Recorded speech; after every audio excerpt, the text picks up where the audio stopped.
It's showtime, everyone. Hello. Hope you're all right. Yes.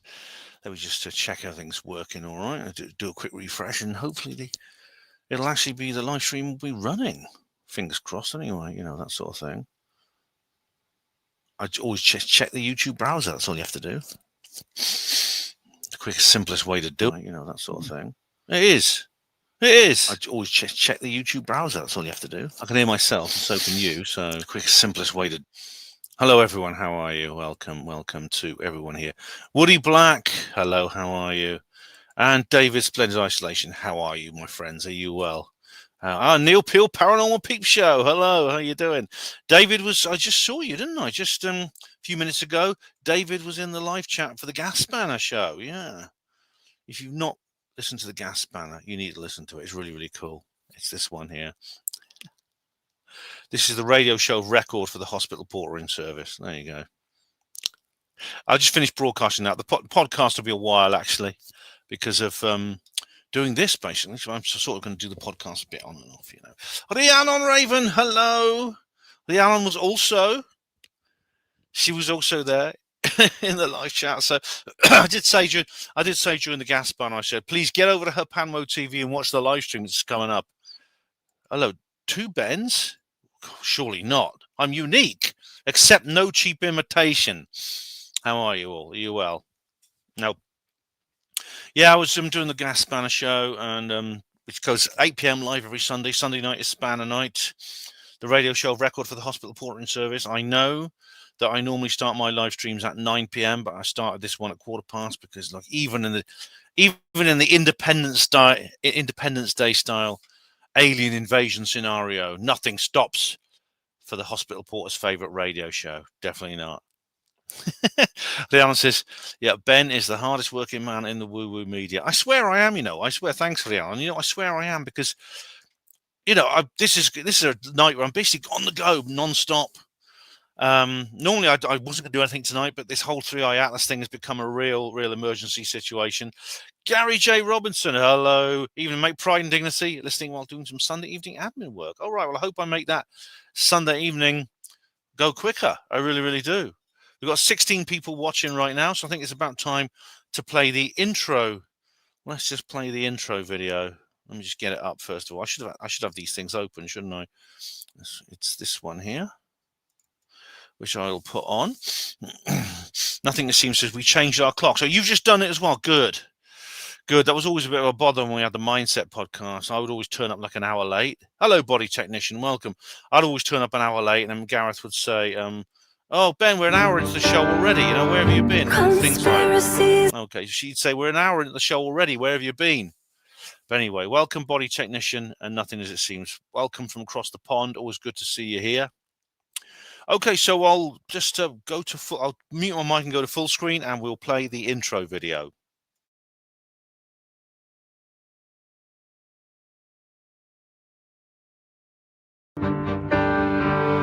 Conspiracies, government cover-ups, Earth mysteries, monster cryptids, cyber saucers, and black triangle, up and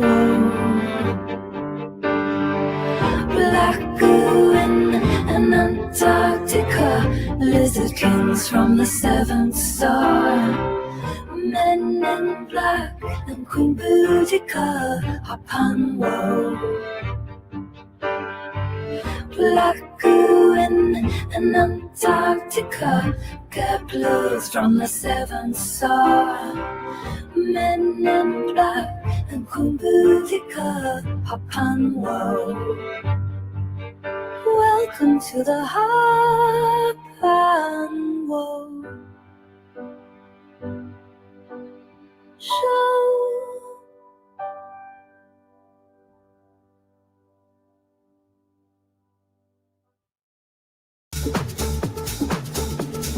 Once I was alone, I was petrified,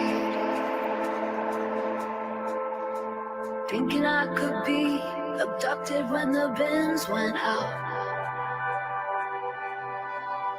And so I spent so many nights thinking about the gray that might be there. But I grew strong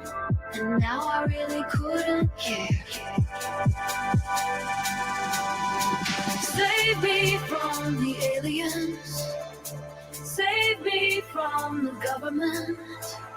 Save me from the men in black who call. Save me from the skeptics. Save me from the watchers. Justice must be done for Richard D. Hall.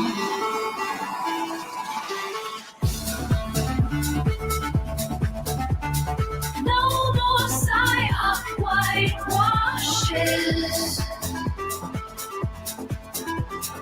No more left in fear.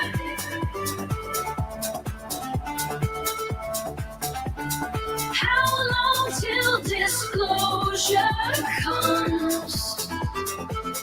Is it really getting near?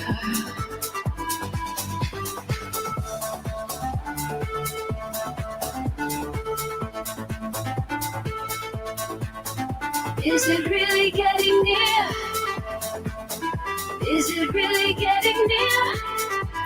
Or are we always gonna wonder? Are we never gonna know? Is it just a way to control souls created oh so many years ago?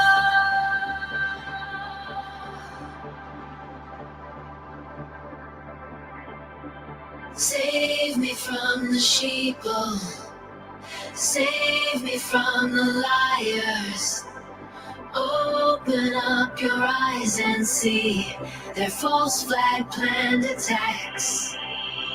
Save me from the grifters. Save me from the spiteful mutant hacks.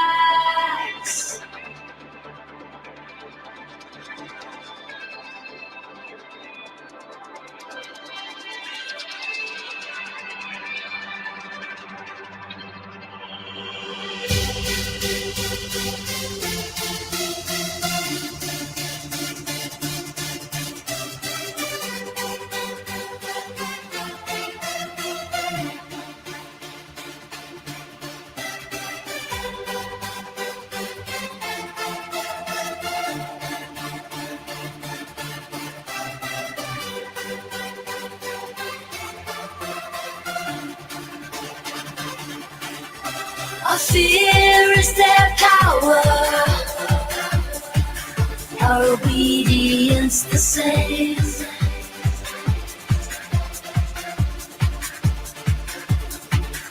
Make quiet acts of integrity always be your aim.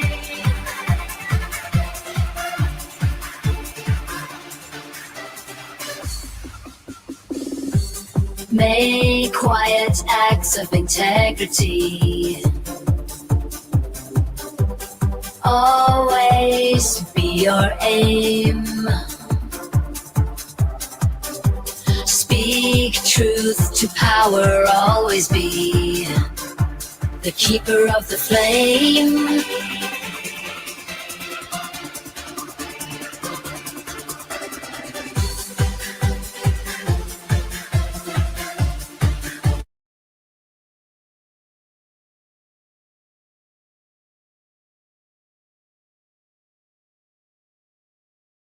Right. Hello, everyone. Well, hope you enjoyed that.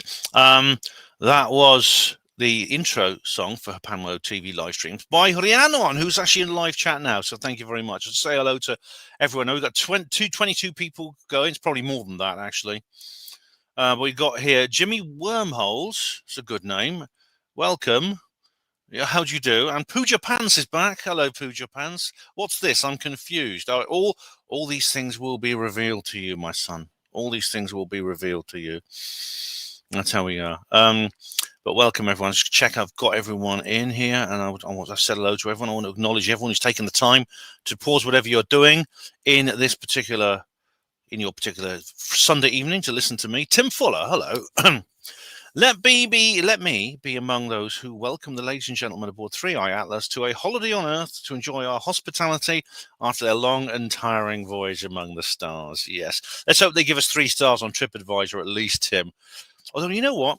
I've got a feeling a lot of them are already here, and I'll be saying a bit more about that. Yeah. Neil, would you mind thinking into this bag, sir? Oh, yeah, and that's that. Yeah, there's two. Yeah, you would like the first one. Yeah, it's that was the first one. Yeah, I did, I think. Yeah. Nothing as it seems. It's here. Hello. All right, where are we now? Alan says, actually, you've got two there, Ben. The intro for her Panmo and the Richard T. Hall techno track. That's right. Yeah, I played them all together. I played them both together. Yeah. Yeah, Gary, I share your views about artificial intelligence and things like that. I mean, I've been faced with a temptation because I found out I'm trying to adapt my Ouija novella into a stage play, and there's actually an app that can do that for me, and I've resisted the temptation to do it. I really have. But I can't help loving that song. I can't help loving both those songs. I really, really do. Pooja says, can aliens take the stabby people away? Well, thing is, we could take them away, couldn't we? It'd be nice for them to come here and solve all our problems, but I think they have some kind of some kind of prime directive, like in Star Trek. They look at what we're doing and they think, hang on, we have to let these upright hairless apes sort their own problems out. We can't just intervene wherever we want to. That's a big part of the storyline in Star Trek, because they often break those rules to intervene, don't they? Yeah. Anyway, let's go through I've already deleted the notice, but let's go through your comments on that. Also, a couple of people posted some comments actually a couple of days ago. Actually, when I first put up this live stream, some people put some posts in the live chat, because it doesn't last very long when it's on a scheduled live chat on a scheduled video. But it says here, this is by Hachi, who says, I hope it is a spaceship, because I copied and pasted them when I saw them. I hope it is a spaceship. I doubt it. Salah, Coulthard are all out there spitting their saliva, Ben. It's all by design. An Arts channel said, man-made object. And then carries on to say, artificial comet made in 1984. All right, I heard about the artificial comet that was made at Johns Hopkins University, apparently. Yeah. Was it fired out into deep space, though, Arts Channel? I don't know if Arts Channel is here. Now, Ross Coulthard is, as far as Salah and Coulthard, that's Michael Salah and Ross Coulthard. Now, Dr. Michael Salah, I think, they sort of like occupy extremes in this situation. Michael Salah is actually pretty extreme, even by my standards. And I don't go along with everything he says. I like the guy. I think he's a cool dude. I like his attitude. Some of the things he says are, I think, worthy, but he's even more speculative than me. Ross Coulthard is just dismissing this. Same with Backyard Professor. They're just saying, oh, it's nothing. Patrick from Vetted also says, oh, this is nothing. It's just a rock. So I'm disappointed that they're not taking a more open-minded approach, especially after, in case of Coulthard, he's actually spoken to Avi Loeb. Atlas Dialogues. All right, there's a channel called Atlas Dialogues. It's quite a new one, actually. It's just started. And I've been watching a lot of their stuff. I'll just show you some of their stuff here. Well, firstly, while I'm here, Styx Hexenhammer has made this really stupid video. Here we go. All right, everyone, let's talk. UFOs out, USOs in, more nonsense propaganda about aliens. Now, I like this guy. He talks a lot of sense about a lot of things. But as I say in my comment here, sometimes Styx talks such sense, but other times he just spouts drivel about things he knows nothing about, like now. That says it all, really. So let's have a look. Atlas Dialogues. I was watching them earlier. This is a new channel. It's only set up a few days ago, but they've just uploaded some really cool stuff. And it's this one here. There's only a few uploads on it. It started 6 days ago. But they actually commented. I've been commenting on their stuff, and they've been commenting on mine. So Atlas Dialogues, if you're watching, I don't know if you're in the live chat, but if you're watching, let's have a look here. I'm just going to catch up on your videos. But if anyone from Atlas Dialogues is here, please do. Pooja Pants, take Starmer. Yeah, they can abduct him to Zeta Reticuli and put him on some dark prison moon, as far as I'm concerned. Here we go. Hello, greetings, Earthlings, or are we? Maybe some of us are three-eye Atlasians, 3-eye Atlasians, I think you call us. Gary Robinson, okay. I'm losing track of the 3i Atlas news. Could you give us a brief overview? Is it close? Is it changing direction, etc.? That's cool, Gary. Yeah. There's a lot to catch up on. I'll give you a brief summary, which is that 3i Atlas is an interstellar object that entered our solar system sometime it was first spotted on July the 1st, just inside the orbit of Jupiter, and it's been heading right through the solar system very, very quickly. It's 60 kilometers per second, which means it will actually go right through the inner solar system within a year and meet the Jupiter orbit on March next year. So now you may think it's just a piece of rock. It seems to be it was going in a straight line, and then it suddenly started behaving. It started exhibiting comet-like features, including outgassing, and basically the outgassing was it. Now, but there's several reasons. Avi Loeb has been pioneering a scientific school which believes there may be more to it than there's something weird is going on. Now, if you're unfamiliar with this, I do recommend watching my last couple of videos or going to this. There's a more concise resource you can use, actually. So my nose itches when I'm talking. There's a much more concise resource you can use because there's some articles there that won't take you so long to go through as opposed to my videos. And it's here, the Interstellar Object portal here on Hapanwo, on the main Hapanwo site. I'll put a link in the live chat right now, and you can find it. There we are. There we are. So you can always go to that if you want to find it out more. But basically, this is about other things such as Tabby Star as well. But it covers a lot of things that Avi Loeb has been working on. And these articles are quite short, and they give you a little basic overview, and there's loads. And you see how many videos I made on this subject, and Hapanwo radio shows as well. But so that's basically what's been happening. Now, Professor Loeb made a number of predictions based on his hypothesis. He's 40% sure this might actually be a piece of technology. One of those was when it went close to the sun, it would exhibit a change of course. Now, as you know, if you've been following me the last bloody couple of days, you'll know that the last two videos I've done. If you're not familiar with this, it's a lot to catch up on, Gary. But basically, it has changed course. It's changed course and this is something there's no explanation for. Hello, Arch Channel. How are you? Welcome. Neil Peel says Vija is returning. Oh, Neil, you brought up the very underrated Star Trek: The Motion Picture. Yeah, I know a lot of the fans didn't like that. I thought it was all right, actually. I thought it was okay. But welcome, Arch Channel. Glad you're here. And David mentions 3-body problem. Yeah. Yep, this is now the course change. As I said, it's not visible. I mean, look, it's not like it is on here. Look, I've exaggerated it there. Look, the course change there. I've exaggerated that, but it is perceptible. It's easily within the sensitivity of the instruments that have been used. And we're not talking about some fringe guys with like a telescope on their roof. This isn't Dobsonian Power with his backyard telescope in Portugal or Brazil or wherever he lives. This is the JPL. This is NASA's Jet Propulsion Laboratory Small Body Database. And yeah, so definitely, this has happened. Now, there's no explanation for this. It's not enough of a course change yet. So in other words, it's not accelerating enough right now that if it continues on this rate of acceleration, it'll intercept one of the planets and leave and enter the sun's gravitational field. Right, but it's still significant enough for it to require some kind of explanation. And there are the skeptics, as I said, the skeptics will always think of something. They will use the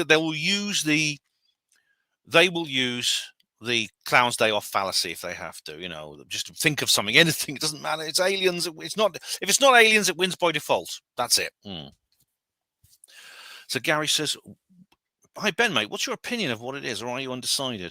I'm pretty undecided. I am undecided, although I'm leaning towards the idea that it's a spaceship. I mean, probably that's wishful thinking because I want it to be one. You probably guess I'd be quite happy if it is a spaceship.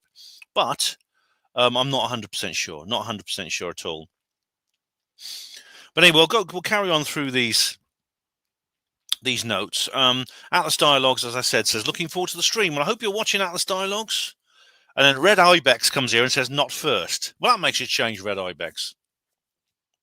Then nothing, as it seems, says in the first right. He actually posts a link to the redacted video, the redacted channel, which is an interview with Professor Simon Holland. And he says here, in the first 3 minutes, Professor Simon lays out his connection with astrophysics, and I understood why he believes in the mainstream cosmology. You, on the other hand, question most everything. One of the exceptions, I think, is central to our understanding, is that the cosmos is that of the cosmos around us. And just the interview with Simon is it's a bit worrying, actually, because at one point he says in this interview that 3i Atlas has been scanned with radar. Now, has it? When? By what instrument? And if so, because if it is, we'll know how big it is. One of the biggest mysteries and the key to this particular, the outcome and the conclusion of this is how big is the nucleus? Because the estimates currently are 5.6 kilometers to 46 kilometers, which is a pretty big margin of error, isn't it? Now, Simon reckons it's been scanned by radar. He doesn't provide any details here, but that's just what he thinks. And nothing, as it seems, says. I guess I should add that I was frustrated in the same way with Kev Baker. I couldn't grasp why he would not scrutinise the science. All right, nothing. Kev, I think Kev, if anything, was more cautious than me. I mean, he always went in for this backslapper line. He was a bit of a backslapper, actually, Kev. This backslapper line. UFOs are a hoax. Aliens are a hoax. It's secret technology, really. And aliens are a distraction. I mean, Styx was saying this crap, today in his latest video. But the difference is Kev did know what he was talking about and Styx didn't. And now we have here German mad. That's a weird German mad. Oh, this person is going to cause some trouble. It's getting boring now, and dump that stupid girl and her song. You talking about Rhiannon? Fuck you, German mad. I would ban you and delete that comment, but unfortunately I've deleted the entire video. How dare you? No, I will not. Rhiannon's music is not boring, and I'm not going to dump her, that stupid girl as you call her, in that insulting way. Don't bother coming back to this channel. Hatchie says, wouldn't Kev Baker love this world? He'd be better off being spiritual. I think Kev would have. I always think, well, whenever something happens in the world, I always think to myself, what would Kev Baker say about this? What would Ian R. Crane say about this? What would Gareth Davis say about this? I don't know. I think I'd be doing his show. This will be coming up on his show, and this will be coming up on the Mindset podcast. I can almost actually hear the shows that I'd be doing. I can almost hear Gareth talking about this. Oh man, I miss those guys so much. By the way, I think I found out where Gareth's grave is, and if I get the chance to go back there, I'll find it properly this time. Neil Peel, Paranormal Peep Show, says first. Well done, Neil. And Red Ibex puts like a wink emoji. And finally, Sweeps Foxman. This was just before I deleted the video, actually. We finally arrived here after effing problems again with YouTube logging in. I hope all goes well for tonight for you, Ben and gang. Strange, lovely image. Right. Oh, yes, the image. Yes, the notice image. I'll just say catch up on your comments. I won't be able to answer every single comment, but I'll answer as many as I can. DJ, that's why I heard about the radar thing, about it being spherical. It's not spherical. It's close to spherical, though. I mean, it's not long and thin like Oumuamua. We know that because it doesn't vary in brightness considerably. There's a small amount of brightness variation, which indicates that the nucleus is rotating every 16 hours. Oh, David, yes, we'll be talking a little bit about Monsieur Cox later on. I don't like doing it, but I have to.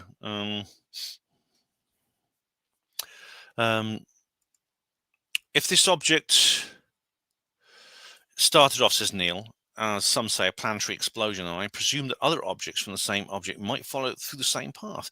Quite likely, yeah. It could be that Oumuamua. In that case, it could be that Oumuamua and this is from the same place, if they are natural objects. I mean, I'm not close to the idea that these are natural objects, and indeed, Atlas Dialogues has just done a kind of like they have a kind of Mulder and Scully like discussion between two of these characters who are not real. I know these are artificial intelligent characters, but where one of them is like really skeptical and the others are like a believer.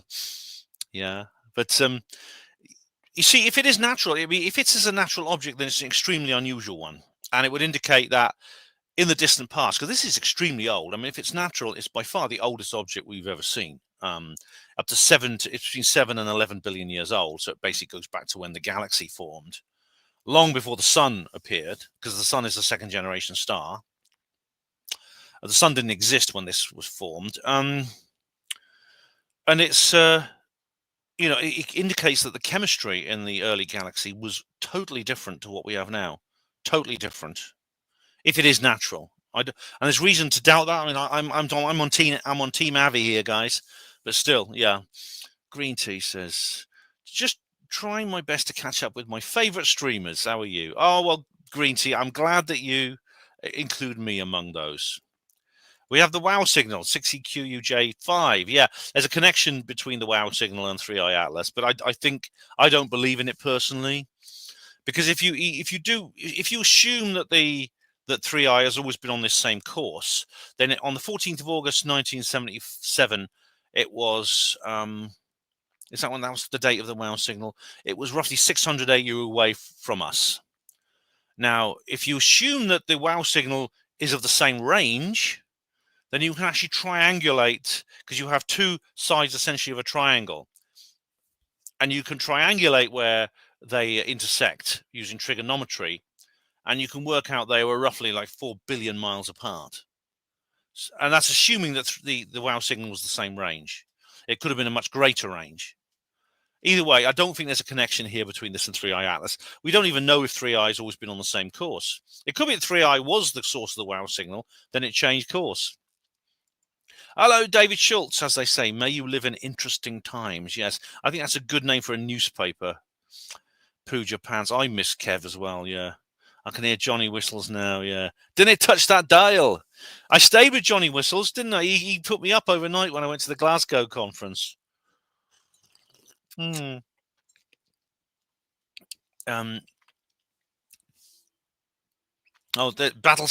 has brought up the connection to Battlestar Galactica. He's already mentioned Three Body Problem, which is a very, very interesting book and TV series, I think. Oh, Elon Musk mentioned 3i on Joe Rogan. I've seen Avi's interview with him, but I've not heard Elon Musk. I wonder what Elon Musk thinks of this. Hello, Crazy Mark. I'm not bad, thanks. Hope you are. And League of Heretics, that's a good name. Composition is the question. Well, the thing is, its chemistry is just so bizarre. No one knows what to deal with it. People who are saying it's a comet and they know it's a comet are way out of line. I mean, it's not a comet. It has comet-like features, but it's not a comet. Comets don't have that kind of chemistry is unknown in any comet we've ever heard of. This includes nickel, which nickel in the natural environment. The only time you get nickel in pure nickel is if it's literally been smelted through an industrial process, which has been invented, as far as we know, has only been invented by humans. Pure nickel didn't exist, as far as we know, until we invented it maybe a few centuries ago when we learned how to smelt it. I don't know when we actually learned how to smelt it. But nickel always exists in an alloy with iron. That's why you get iron nickel meteorites. Yeah. Hello, Sweeps. Greetings. Getting into the man cave with a couple of beers. Nice one, mate. We'll enjoy. I've got coffee and dragon juice. I don't have any beers, unfortunately. I don't drink. I don't drink when I'm broadcasting. But yeah, it's all spiritual, Ben. We don't know the first thing. Daughter's up from Dublin. Hey, cool. Well, give her my best wishes, mate. Give her my best wishes. Arch Channel says, Avi Loeb says there will be a Black Swan event. Well, Avi has been, he's been misquoted a few times. He said things like, take your holidays now. But, I don't think that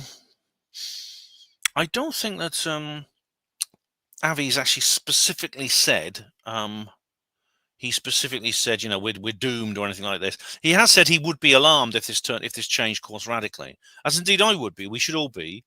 But I don't think we should be alarmist about it, because, I mean, and Avi understands this, right? Avi Loeb is the director of the Galileo project. They're here anyway. They've been with us since time immemorial. They've been on this planet longer than we have. We see them in our skies every night, flying through the skies. We see the beings inside them. What difference does one more UFO make? What is dragon juice? Oh, it's basically Tesco's lemon cordial. Hello, Kloppite. Welcome. Welcome. Oh, we have here. Oh, Carlos Neve says, hello there. Do you think it's a spaceship? I do think it may well be. I don't know for certain, but I think it's quite likely to be a spaceship. Yeah. I'm glad you guys are commenting because this is. I'm not gonna go completely over everything I've been to before. So if you guys are commenting a lot, it actually helps make this a more interesting live stream. But I'll just go through. I'll go through some updates. Basically, what's happened since the last the last video I made on this subject, which was yesterday. Was it? No, it's Friday. Now, interestingly, tomorrow it's the Venus CPA. Now, I would probably have not. I probably wouldn't have noticed this. I wouldn't have done a special program about this. But tomorrow, 3i comes to its closest point of approach to Venus, 0.6 astronomical units. And strangely enough, apart from Earth, that's as far away as it gets from any of the planets. Essentially, 0.6 is the biggest distance. Now, 0.6 AU is a long way. It's like I think it's 180 million miles or something, but it sounds like a long way. But on the scale of the solar system, it's actually quite a short distance. So it's interesting. So I don't know if anything would happen specifically for Venus. When it passed, it didn't do anything particularly spectacular when it passed Mars. Oh, actually, we don't know, do we? We don't know what it did completely when it passed Mars because the best view was had by the various probes around Mars, and NASA won't release the high-rise data. What's more, the Chinese Space Agency, they won't release it either, and neither will the ESA, the European Space Agency. The ESA released like 2 stacks of pictures, and then that was it. And the rest of the stuff they keep in private. Now, I can't wonder. I mean, is this the fact that this non-gravitational acceleration is so minor? It may well increase. Because I mean, if it doesn't increase, you've got to ask yourself, what does such a small amount of NGA actually accomplish? Because it's not actually changing the object's course specifically to encounter a planet yet.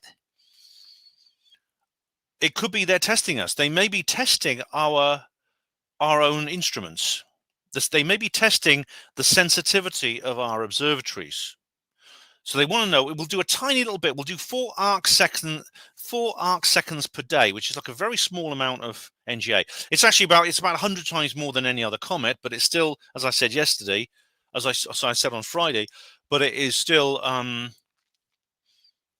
tiny amount. It's no. If you compare it to, for example, one of our spacecraft, like a space shuttle launch, it's nothing in terms of delta V. It's nothing. And it's not even visible on the scale, which we're talking about here. It's the equivalent of being in a car going at 40 miles an hour. And over the course of maybe 2 hours, it accelerates to 41 miles per hour. You need a very sensitive instrument even to notice that. So they're testing us to see if we spot it. Now, the thing is, if we do spot it, and we have, how do they know? How will they know? Do they have like access to the JPL the JPL public internet forums and stuff like this? Do they have access to their Twitter accounts and stuff? Probably not, no. But you see, I believe it's possible, and this is going to sound very radical, and some of you won't go along with me on this, but it's possible that the people, quote unquote, who are the builders and navigators of 3i Atlas, their people are already here. They're here right now, and they're watching us. They may be watching this particular live stream, in which case, tell your mates to call in, will you? Come on, tell them to come straight over. Don't dither around. Turn your craft around and come straight here. I mean, I don't know. It could be you. I don't know whether you and me, if you're friendly or whether you're hostile. You may be here to help us and to give us free energy, or maybe here to blow us all up. I don't know. But I just want to see the look on Professor Brian Cox's face when you bloody enter low Earth orbit. I just want to see that. I want to see him. I want to see him squirm. Please, please come here, just so I can rub the skeptics' noses in it, please. It's funny. I was watching Angry Astronaut. I mean, talking about the Coxer. I was watching Angry Astronaut, and he did a really good video about this. He did an excellent video about this, actually. I mean, I've really got into this guy. I don't agree with him on his views on the moon landings, obviously, and he would vehemently disagree with me. In fact, he's made many videos actually criticizing the Apollo detectives, not naming us as individuals, but naming our channel. So he probably wouldn't actually, but he's really open-minded about this, and he's done a really, really good debate actually with this skeptic. It was really good. Here we angry astronaut. Oh, he's gone back to his normal stuff now. Oh dear. He's got this one new space plane. Shatters the US record. Meet New Zealand's dawn. Oh dear, I'm not going to watch that. That's a new spaceship. Here we are. 3i Atlas changes course. There's one segment. I don't know when. I don't know if I'll find it. I'm claiming fair use on these things. Obviously, that's not angry astronaut. No. Here we go. Very early morning, angry alien enthusiasts, and welcome to this special bulletin. Again, a bulletin I wasn't expecting to release. Pretty much thought that all of the news about 3i Atlas and the perihelion situation was well in hand, substantial than virtually every other comet that we've ever seen. More substantial video. Sorry, guys. Maybe it's a different video. Is it this one? Good morning, alien enthusiasts, and welcome to another Angry Alien Bulletin. Again, I was planning to take I can't find it now. But basically, he gets very upset. Anyway, hello to Welsh Ripper. Welcome. 10 thumbs up. Right. Thanks very much, mate. More the merrier, obviously. But welcome, Welsh Ripper. And anyone else who's just joined us. Oh, it's Professor Unwin Most here. Oh, hey, Professor Unwin Most. What food buffery and pedal piff loader is this? that's this. As Steve Mumbling would say in English. Welsh Ripper, leave Coxie alone. Not a chance. Not a chance, man. Not a chance. He's getting the sharp end of my tongue tonight. I'll tell you. All right. Oh yeah. Send your rotary discers all full up on Portly Benloader's dwellage. Our channel. Is 3i Atlas connected to Roswell? I don't know. We know that there's lots of different kinds of aliens. They clearly have come from many different kinds of places. But anyway, Angry Astronaut was saying he's very upset. He's very disappointed with the attitude of Professor Brian Cox. And he says things. I've always been a big fan of Brian. He's been really, really good. But now he started to call us names and saying we're stupid and stuff like that. And I put a comment in there. I mean, I think I might have actually put the comment might actually be visible. If it depends. I mean, I'll have a look at the other video because I know I said this at some point in the last couple of very early. Where is it? Hang on. Maybe where's the other go? He mentions the fake Michio Kaku videos. Oh, here we go.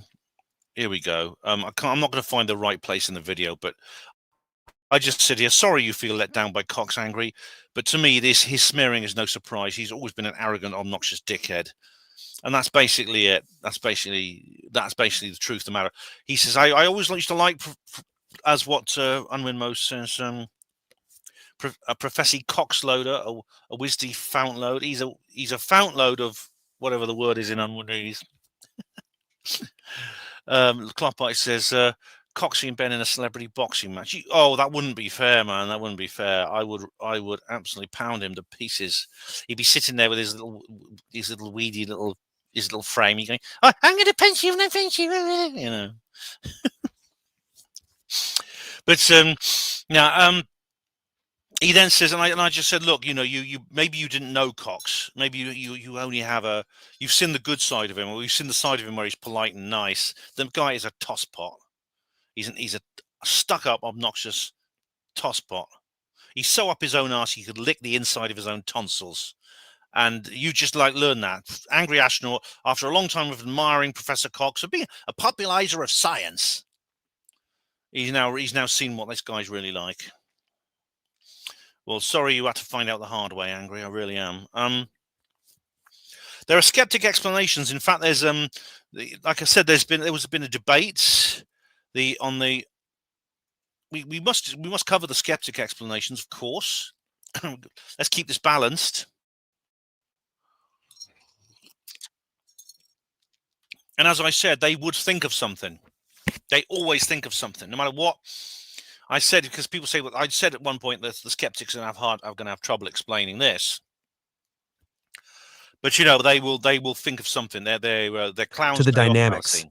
the object's behavior, There he is. its energy output. Precisely. And beyond size, a common indicator cited for technological intervention is the The female character is like the Scully, and the male is the Mulder, and they're like there's a skeptic versus believer. But this is actually quite a good summary of both sides of the argument, so I recommend that. Hello, Insured Tech.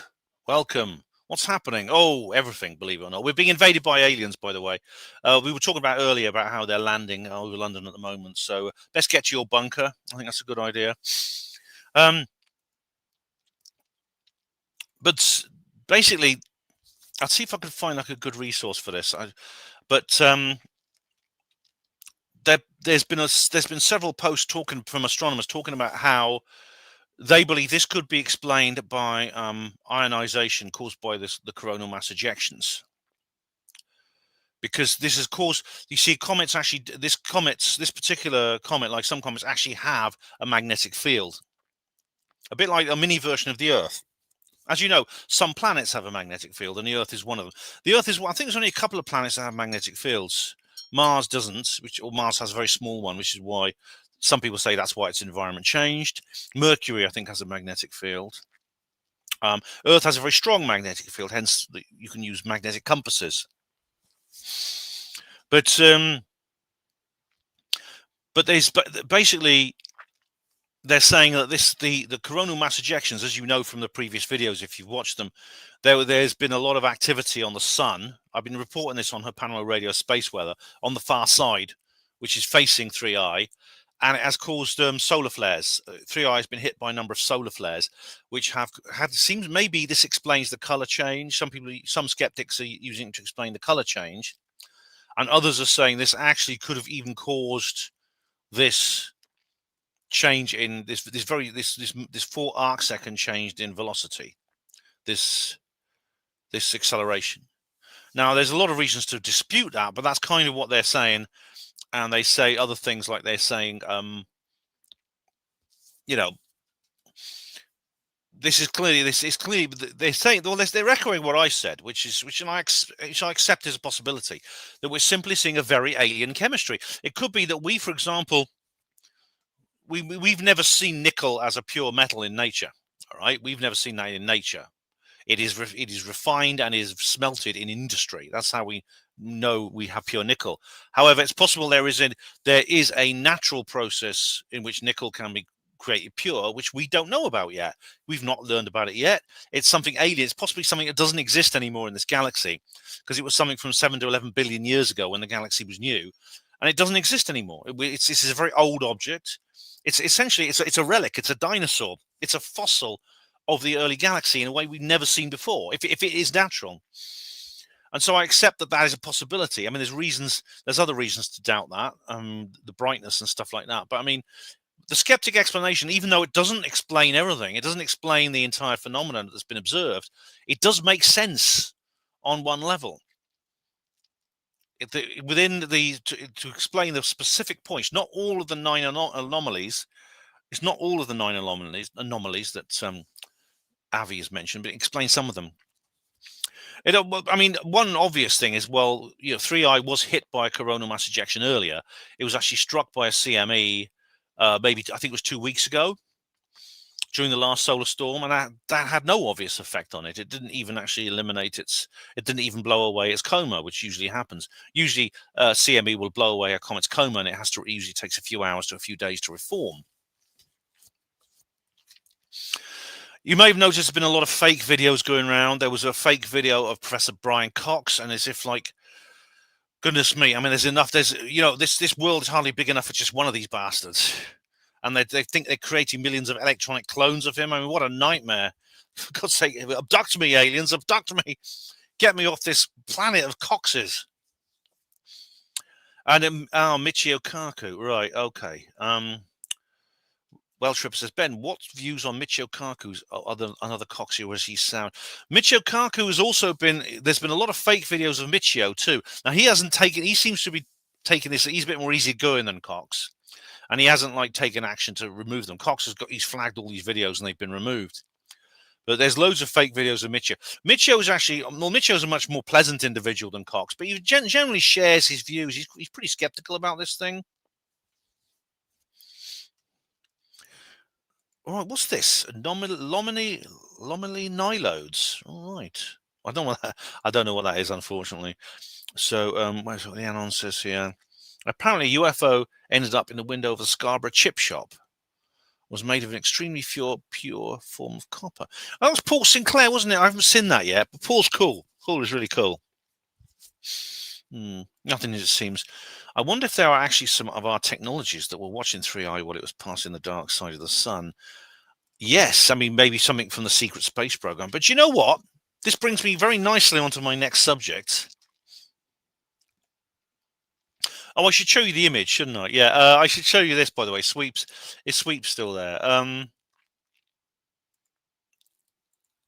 Here's the image from that you've seen in the notice. Max Boyce with the 3i Atlases and Alien Pro baseball cap there. Hymns and Aliens. It's from that song, Max Boyce is this. I'm sure possibly you Americans haven't heard of him. He's a Welsh guy, a comedian and a singer. And he has a song called Hymns and Arias, which is kind of like a pantomime. And it's about Welsh rugby and about beating England in a rugby match. And it's like, and he sings it. He often turns up at the rugby matches and he sings it. And everyone sings along to the chorus. Because he disperses all the verses with the choruses, and the chorus is everyone sings along. And we were singing hymns and arias, land of my fathers, Arhida nos. That means all through the night. And so I've decided to call it Hymns and Aliens. We were singing hymns and aliens.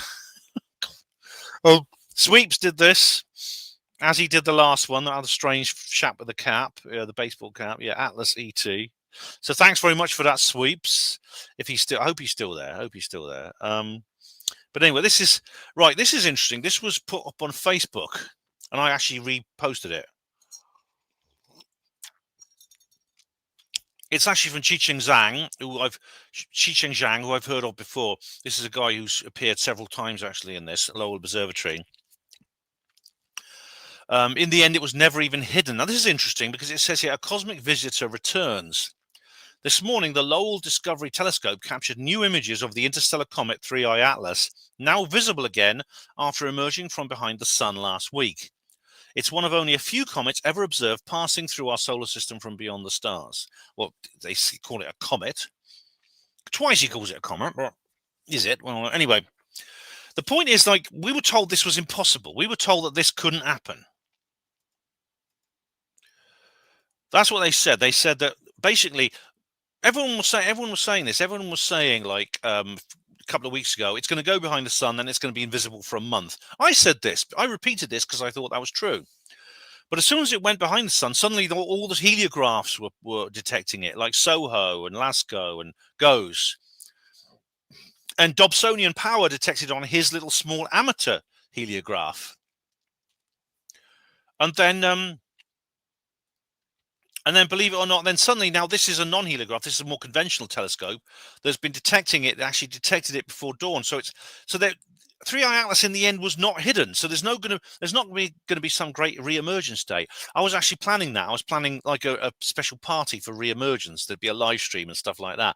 There's no re-emergence because there was never there's never a lack of emergence. Kloppite, what's your thoughts on the boogosphere? Oh, right. That's a long story, Kloppite. I can't go into it now, but you watch my video, James's Pipe. You might find that interesting. Green tea. Most Americans are clueless about rugby. I know. I mean, no offense, guys, but you're obsessed. You have this weird obsession with sports that no one else plays. No one else in the world plays these sports except you, and they're not even real sports. They're fake sports. Baseball is not a proper sport, right? But baseball is basically cricket played wrong. That's all it is. It's cricket played wrong. And American football is just rugby played wrong. All right. And when most Professor Bryle said it is so trickly how to the bank load and truthy most. To the bank load. All right. Do you mean like to the bank load? And did he? I mean, I don't know exactly. I'm not sure I understand you, Professor, but anything he says is usually insulting. Anything that Coxer says is usually insulting. So, as we can see, we can still see it. We have always been able to see it, which is very, very strange. Again, they're saying it's a comet. Like all the skeptics are, they're saying this is simply a comet. It's the reason its chemistry is weird because it's been warped by billions of years in interstellar space. But then something else happened. I came across another video which made a very interesting point. Which I'll play this for you. Actually, I've actually made some notes here, but actually, it's easier just to play the video for you. Here we go.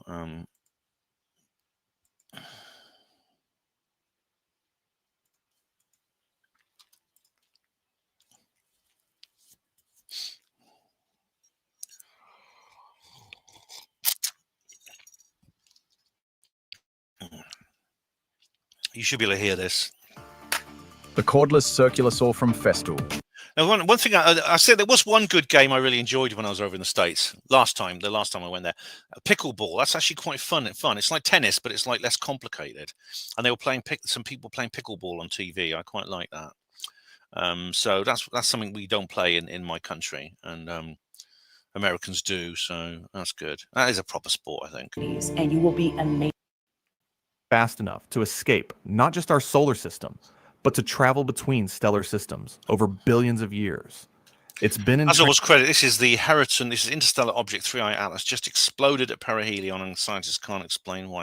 It didn't literally explode, but they mean it just brightened up very considerably. That's on the Heriton YouTube channel. Transit for so long that the star it originated from might not even exist anymore. That star could have evolved off the main sequence, swelled into a red giant, shed its outer layers, and collapsed into a white dwarf, all while 3I Atlas was wandering through the darkness. It's an incredible amount of time, isn't it? Think about that journey. 7.5 billion years. If the age estimates are correct, this object has been traveling since before complex life existed on Earth. It passed through regions of space we can only theorize about. It survived encounters with who knows how many stellar systems, gravitational perturbations from massive objects, radiation from sources we can't identify. And it emerged from all of that intact, still coherent, still recognizable as a discrete object rather than a dispersed cloud of debris. That in itself is remarkable. The survival rate for objects traveling through interstellar space over billions of years should be relatively low. Collisions with other objects, gravitational disruptions, radiation damage that causes structural failure, all of these are threats. Yet 3I Atlas is here, apparently intact, apparently functioning in ways that suggest it's held together remarkably well, despite its ancient origins. The irradiated crust that Webb detected might actually be part of the answer. Okay, so that's an interesting point, isn't it? That's a very interesting point. Now, how on Earth did it look? How, if it's as long old as they say it is, as the skeptics say it is, how did it survive for so long? We know that space is like a hard environment; it takes its toll. Now, a 33 billion ton lump of rock and metal, which is an ice and other things, which is what they believe it is a pretty robust thing. But over billions of years of cosmic rays, solar rays, tidal forces acting on it from stars and planets, collisions with other objects, somehow it survived. It survived all of those. Right. Wow, Signal. What are their speculations of the 7 billion years age based on? It's based on its direction. It's basically the direction it comes from, which is from what they call the thin disk. It's called the thin disk, which is like a very dense belt of stars within the outer arms of the Milky Way. We live in the thick disk, and it is possibly, they say, basically lots of, like what they say, metal stars, that is, with lots of complex chemistry, could actually only exist in the thick disk, which is where we are, the thin disk. I mean, despite its name, it's weird. The thick disk. They have these names: thin disk, thick disk. The thin disk is the one actually which has more stars in it. Yeah.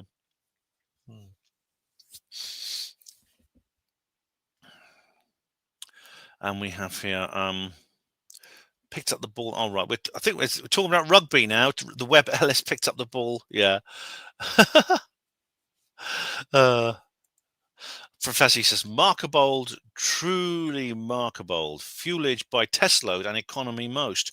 All right. Well, this is a point. This is an important point. If I understand you correctly, which it's speculating about the propulsion system that such an object would use if it's technological. Because Avi is playing it very conservative. He's being very, very sort of straight-laced and conservative about it by saying it must be something similar to our own rockets, which is why he made that point about loss of mass. He said that during its transit through the inner solar system, it would lose 10% of its mass simply due to this course change.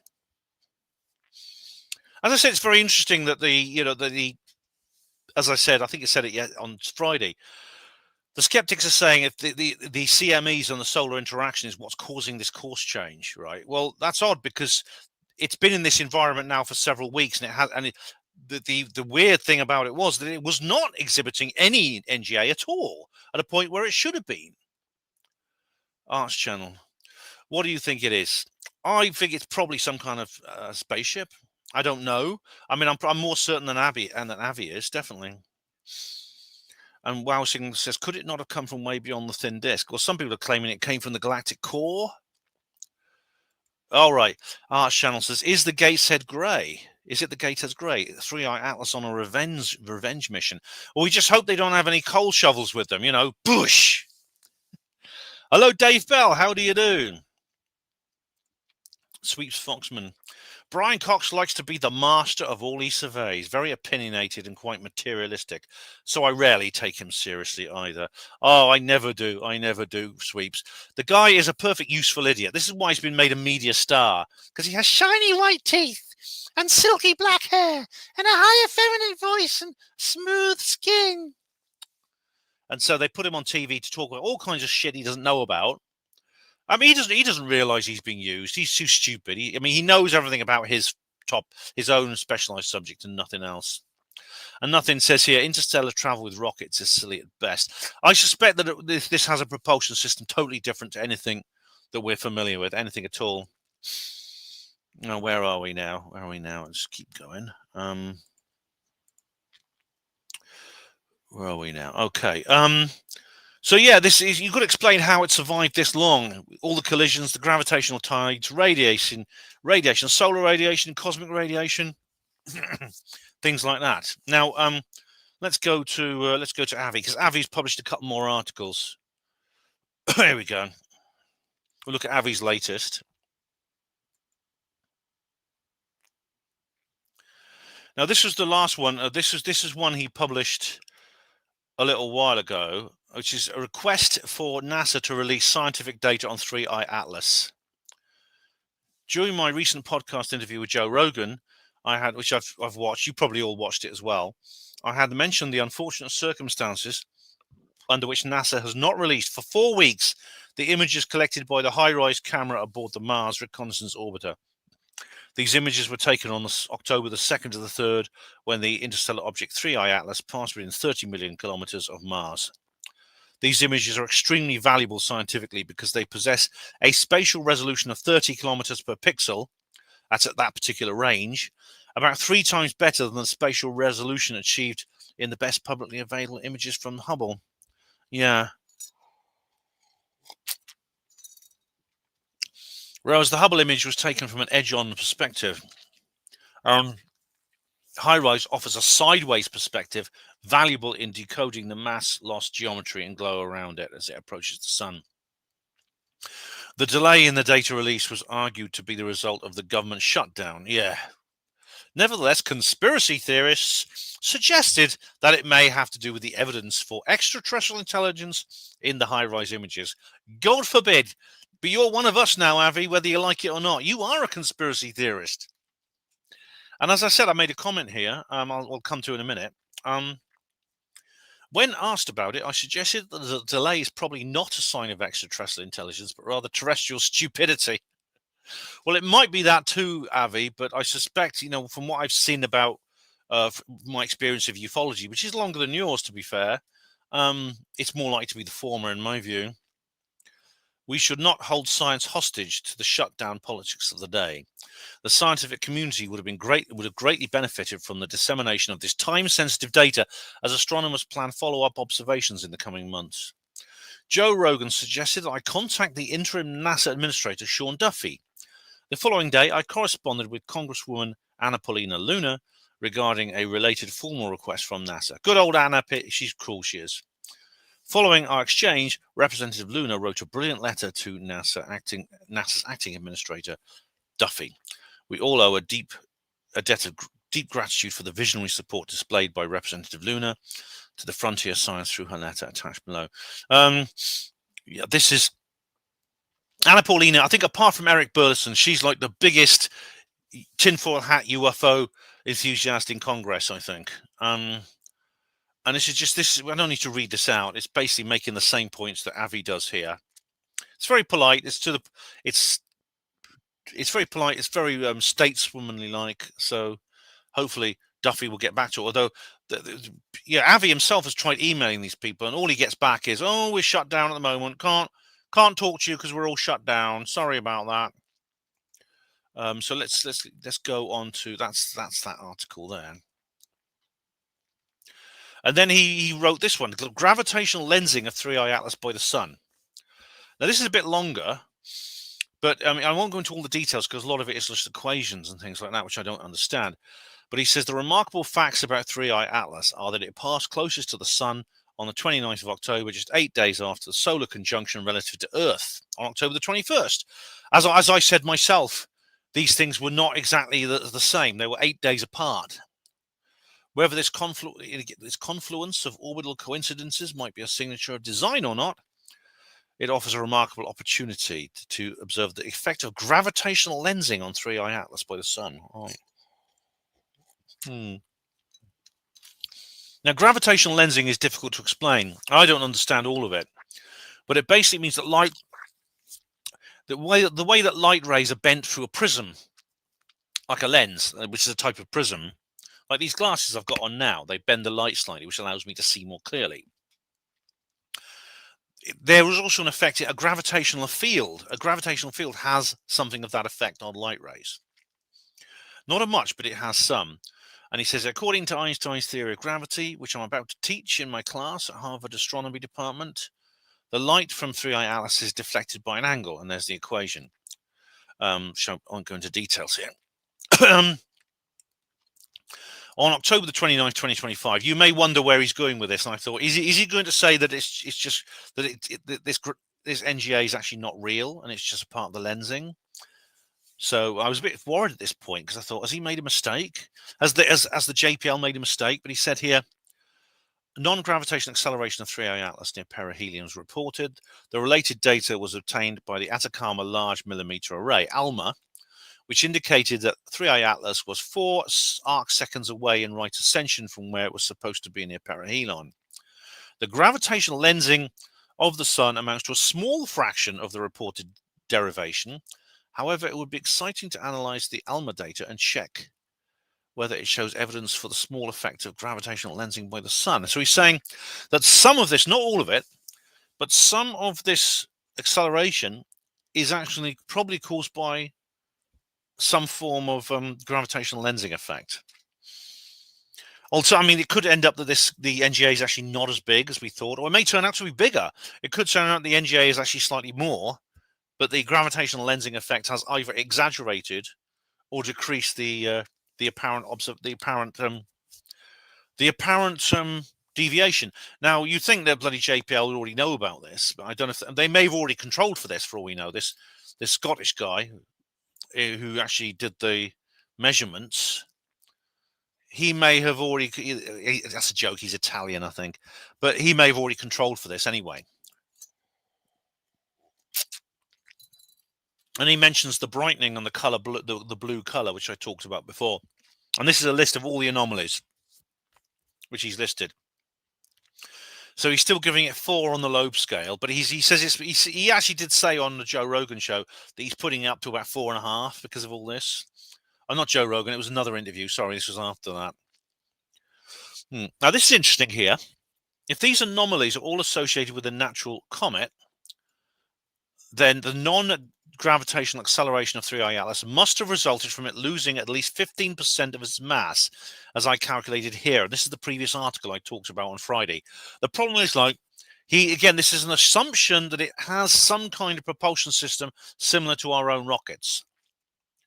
This should have resulted in a massive debris cloud around 3I Atlas, carrying over 5 billion tons of gas. It will be impossible to miss this massive cloud in upcoming observations during November and December, as 3I Atlas comes closest to the Earth on December the 19th. If such a massive cloud is not observed, then the 10th anomaly of 3I Atlas would be the display of NGA without the required massive coma. Right. That's interesting because so far, I mean, the Lowell Observatory didn't observe. It's already seen it in a sense. It's already out of the solar glare right now because some instruments on Earth, which are not heliographs, can see it. They're not reporting this 5 billion ton cloud of gas. We'll see if it turns up. It might turn up. It might turn up. Oh, Professor Anonymous says, all gratifols for her Poli dancage too, right? I assume you're not talking about Avi Loeb. I think you're talking about Anna Paulina Luna, aren't you? And I have to agree. Yes, I have to agree. Oh, wait, who's here? InsureTech. Hello, InsureTech. How are you? Oh, D. Hawley Richloader with the shovel load and Bosch lit there. Yeah. Oh, Gary Robinson says, I bet Brian Cox was first in line for digital ID. You can depend on it, Gary. You can depend on it. You could imagine that bloody dickwad would be right at the front of the queue, wouldn't he? Yeah. Statesman-like woo. That's a good way to describe Luna, actually. Yeah, she's very statesman-like woo. Nothing that it seems. That's what I thought. The gravitational lensing of the sun. Yeah, although it's an effect. It's obviously, it doesn't explain the entire phenomenon. It might actually downplay the entire phenomenon if this guy at JPL didn't control for it anyway, because their experience. This is NASA. This isn't like some fringe people. This is NASA. They knew what they were looking for, and they're used to this gravitational lensing effect. They'll know about it already. And then Avi then says. He then publishes this. He publishes a couple of, what's this here? Hang on. I've not actually read this one yet. Scientific Revolution of Interstellar Objects. Right, here we go. I've only read the first part. This is a 26-minute read. We don't have time to go through it completely. And this is a draft for publication in a formal journal, so it's going to be quite technical. So it's not going to be as comprehensive as anything else. But what's this this diagram here? Looks interesting. What's this? Oumuamua. Hopefully you can see that. Can you see that? Yeah, you can. 2017 non-gravitational acceleration. That was even more than 3I. Extreme aspect ratio 10:1, meaning it's long and thin, which 3I is not. No visible outgassing. Well, no visible outgassing, but come on, guys. It's a dark comet. It's giving off invisible gas, which is why it's accelerating. You see, this is what I mean by the bloody clowns day off fallacy. LSR velocity. I don't know what LSR means. Again, this is not comprehensive. It's for other scientists. 2I Borisov. Right. This was kind of a normal comet, really. It's about as boring as interstellar objects get. High carbon monoxide to water ratio, 173%, which is, again, that's what you'd expect from a normal comet. Pristine composition. Nuclear fragmentation. Right, now, the nuclear fragmentation, I didn't know it actually, because that meant it's essentially started to break apart as it got close to the sun.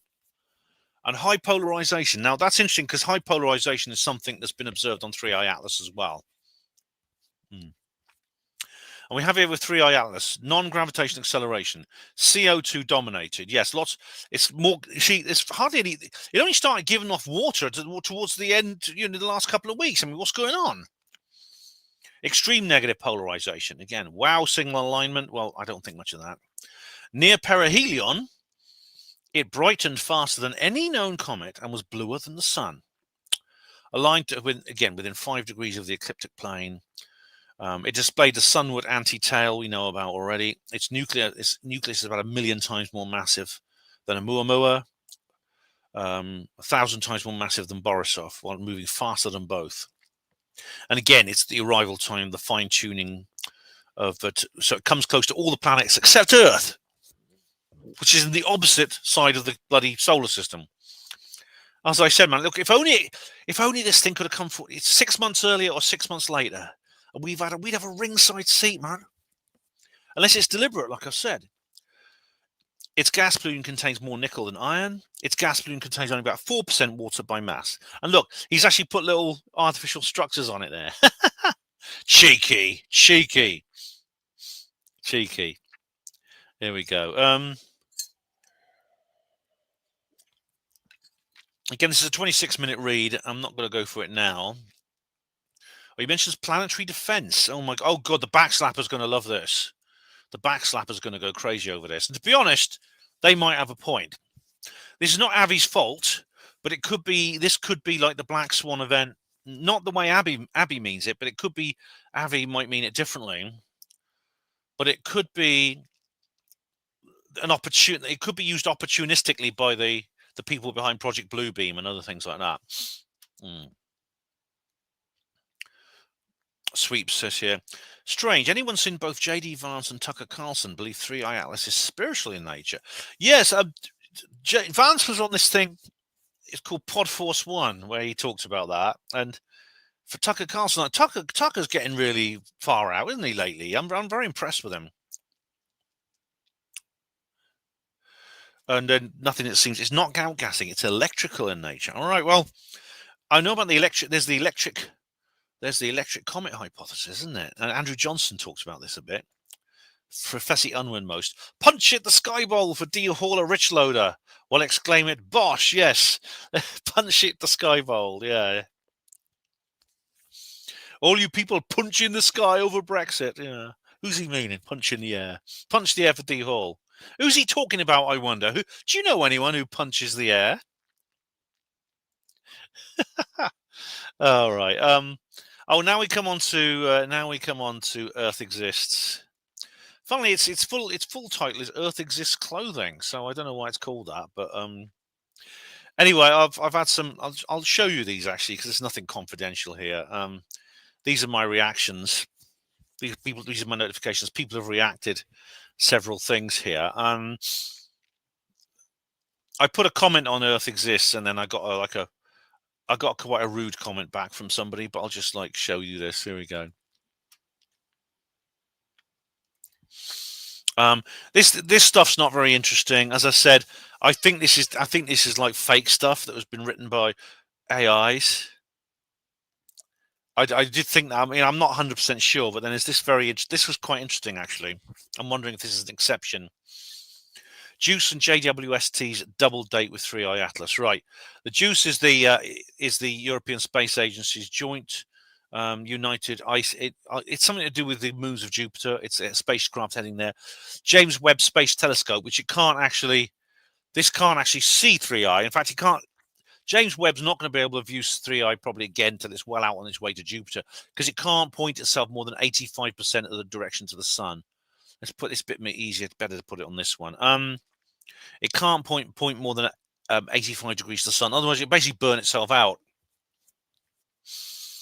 I don't know what these diagrams mean. Nothing to me.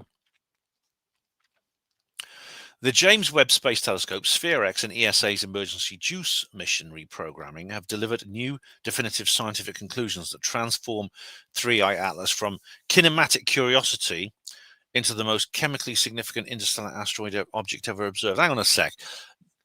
James Webb, JWST, that's already, and SphereX. These are space telescopes in orbit. They've already done what they can. They, as I said, there's nothing they can do. It's bloody JUICE is now the only way we can see this thing. Apparently, what they found and are currently observing rewrites our entire understanding of galactic evolution. Part 1, The Reckoning. For months, 3i has been shrouded in speculation, hyperbolic trajectory, etc., timing. The torrent of data from the humanity's most advanced telescopes have delivered 3 verifiable verdicts. These aren't interpretations, they're statistical certainties. As of today, 2nd of November, ESA's JUICE spacecraft has begun its unprecedented observation campaign of this interstellar visitor. Right. Now, this is right. The object has been wandering the galaxy for billions of years. I see. So now Earth exists is saying it's not a spaceship. Here's what the JWST spheres found. And there's, again, the carbon dioxide water ratio, the carbon monoxide water ratio. We've already been through that. Statistical deviation. In particle, let's have a look. Galactic cosmic ray processing. Here's where it gets mind-blowing. This isn't the object's original composition. Laboratory experiments and thermochemical models confirm that high-energy galactic cosmic rays permeate interstellar space, and they convert carbon monoxide ice into carbon dioxide over multi-billion-year timescales. This is odd. They're getting skeptic now, are they? They're getting skeptic. The chemical crust archaeology. Well, this is they're kind of saying. I think we've already been through this because they're kind of saying what we've already heard with from these various people from like the Atlas dialogues.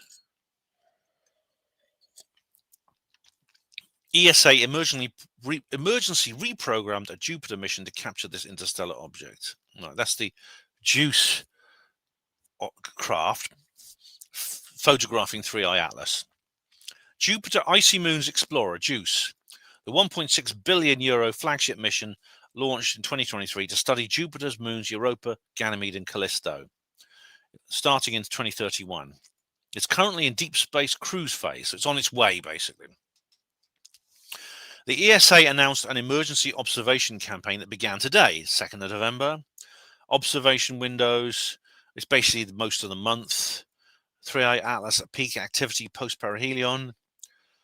Separation 64 million kilometers, 0.428 AU. That's how far away the object is. So this is this is like an exaggeration. It's not going to fly that close. There's a list of its instruments. Why is this extraordinary JUICE is not on a comet mission? It carries no dedicated cometary science payload. Its trajectory is optimized for Jupiter arrival in 2031, not solar system observations. Yes, this is a repurposing.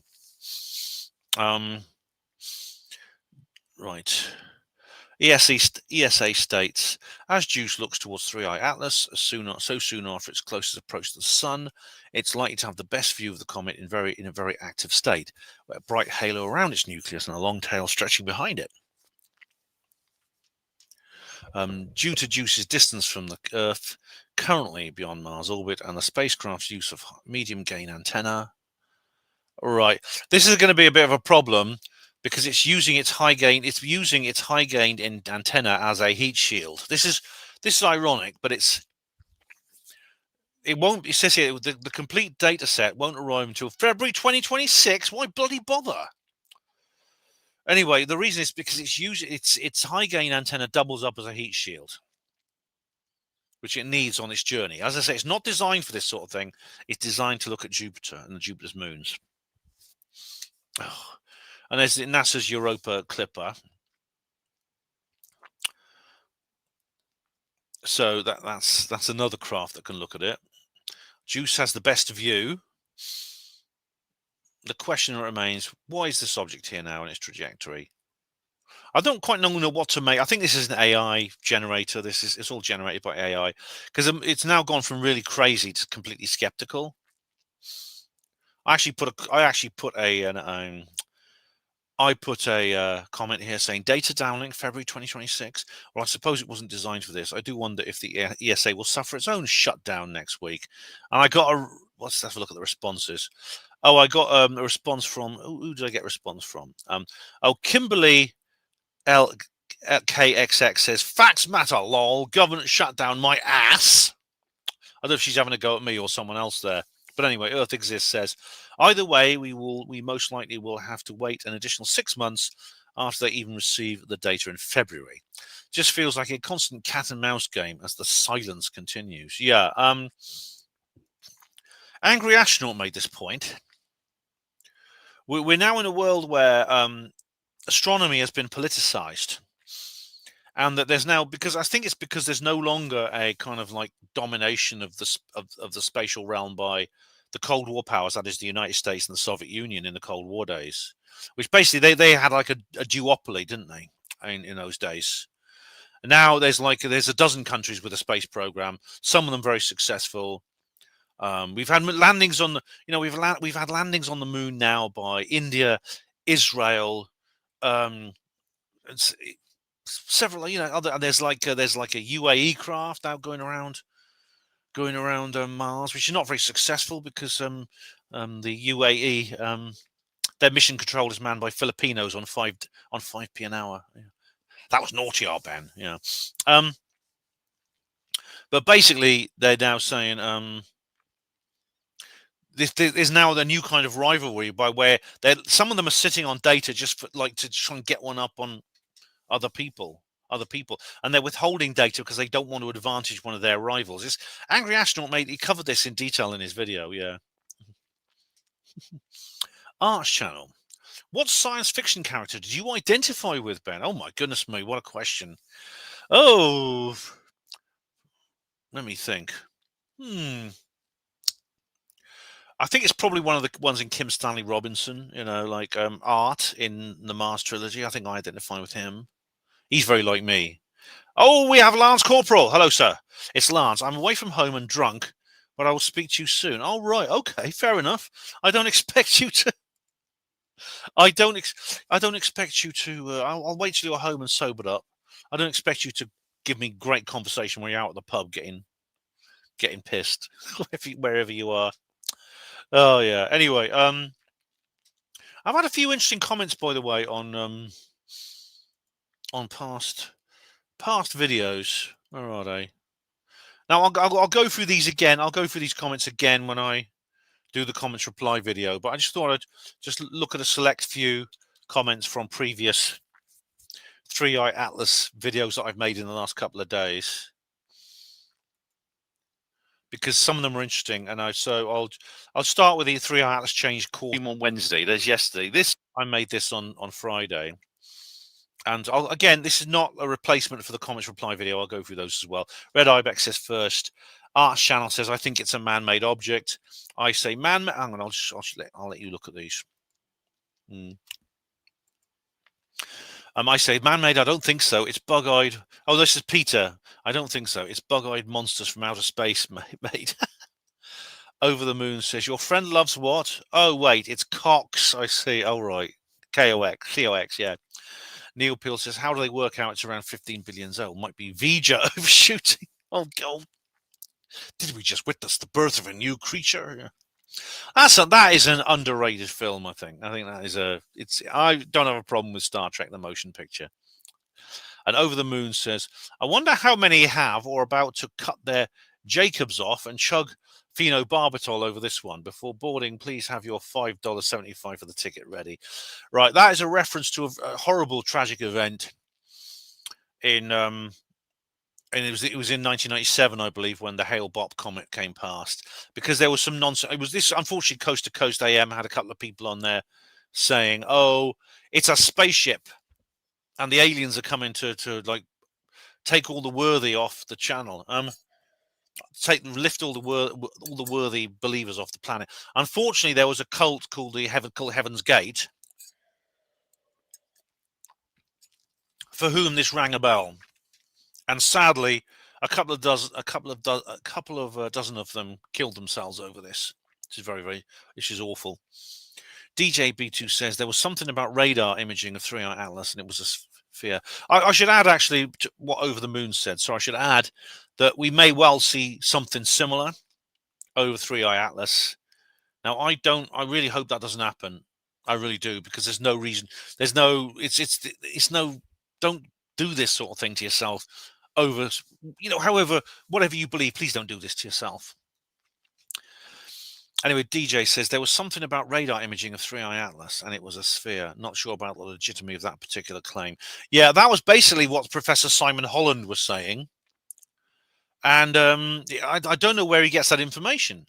Holland is a weird chap. He is. He's very weird. He's kind of like he goes from one extreme to the other. I mean, because he was originally a skeptic, and then he kind of like sensed the writing on the wall and started to maneuver himself up the starting grid a bit, and now he's a believer.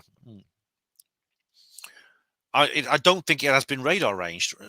There's been no radar imaging of 3i Atlas at all. Otherwise, we know the size of the nucleus, and we don't.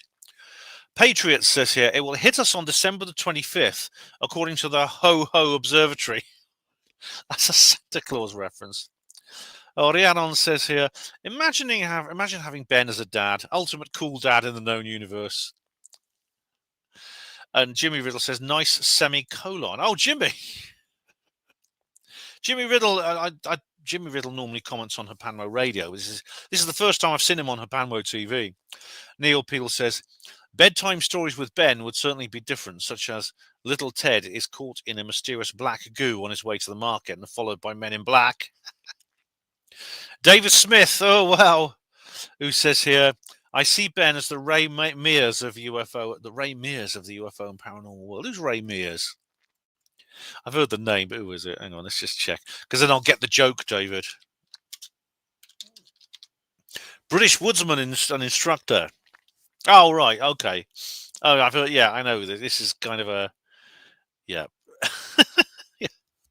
Oh, he does a TV show, doesn't it? Yeah, bushcraft, survival techniques. Yeah, I am the Ray. I'm definitely the Ray Mears of that. Yeah. Oh, Brighton Amazing says it. Appreciate the update, Ben. Heard it first from you. Interesting and exciting times. Go join the party. You deserve a drink. Oh, I was talking about my daughter's Halloween party. Daniel Bostock, hello, welcome back. Haven't seen you for a while, matey. How are you? Daniel has been in a couple of my videos, especially the Knots Roswell ones. And he says it. He makes a strange comment here, though. We need to face facts. We're alone in the universe. That's a strange thing for you to say, Dan, because, maybe you've changed your mind. And people do change their mind about things. But, you were kind of like, you were like really, you were, along with Nigel Crowley, you were the guys who like broke the whole Knots Roswell story, and you assisted me with the video. So have you changed your mind a bit? Have you become a UFO skeptic? It does happen. I won't think any worse of you if that's happened. You just, you got to go your own way. Neil Peel says, not quite. Red Eye says, no. 5 Leads said, I'm sorry. What for? Serastium says, given that we only access a minuscule percentage of the universe, there's no established fact to face. And BDX says, firmament. Oh, God, firmament. That's a flat earth thing to say. David Smith says, I'm to Serastium. I mean, the fact that we can detect intelligent life and everywhere else is a fact, probably for the best looking at how we're messing things up here. Well, I mean, yeah, I've got a feeling, that if you were an alien, would you want to associate with planet Earth? If you see the amount of stupidity and destruction we cause. Dave Langston says, how on earth can you know that? We're only aware of a fraction of visible light here on Earth. Are you aware of X-rays, for example? So many things we cannot see due to our limited bodies. Yet closed-minded folks so sure things don't exist outside their awareness.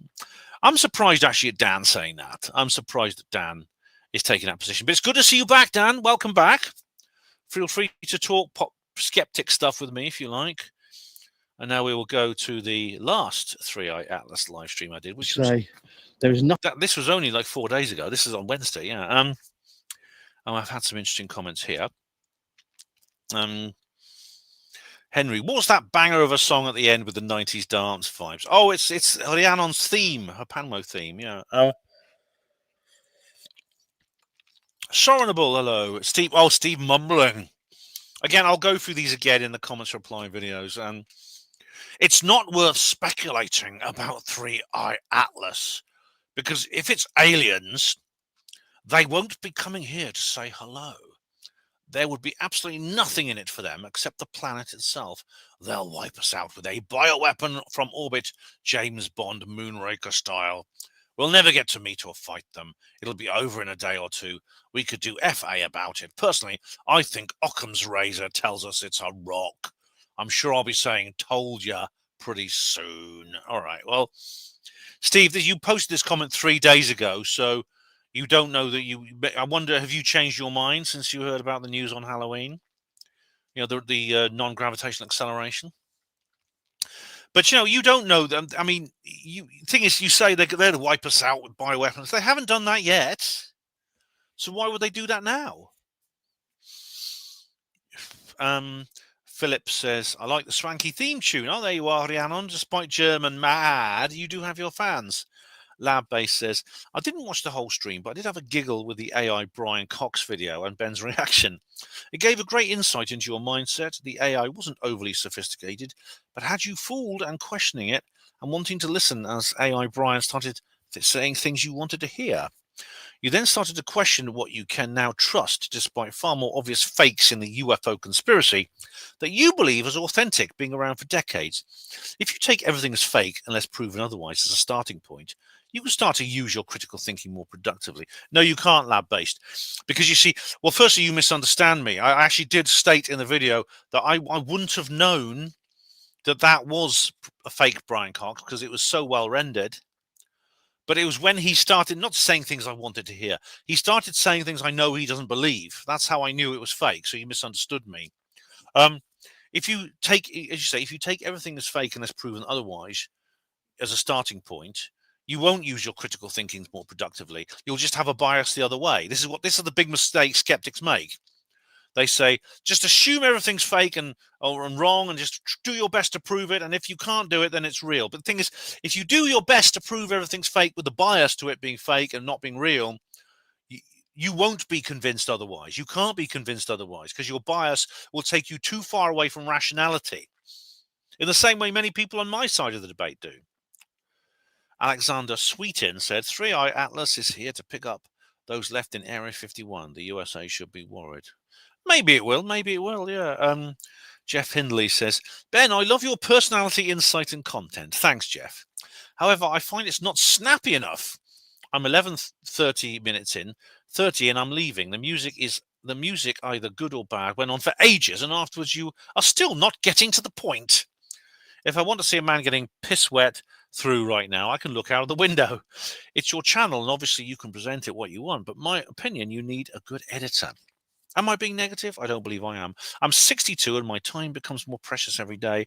If the alien invasion happens, we'll all miss it watching one of your marathon episodes. Sorry if I'm being unkind. It's all right, Jeffrey. No, it's all right. Well, obviously this is a live stream, so I mean, I do edit for brevity, but you can't do that so easily on a live stream.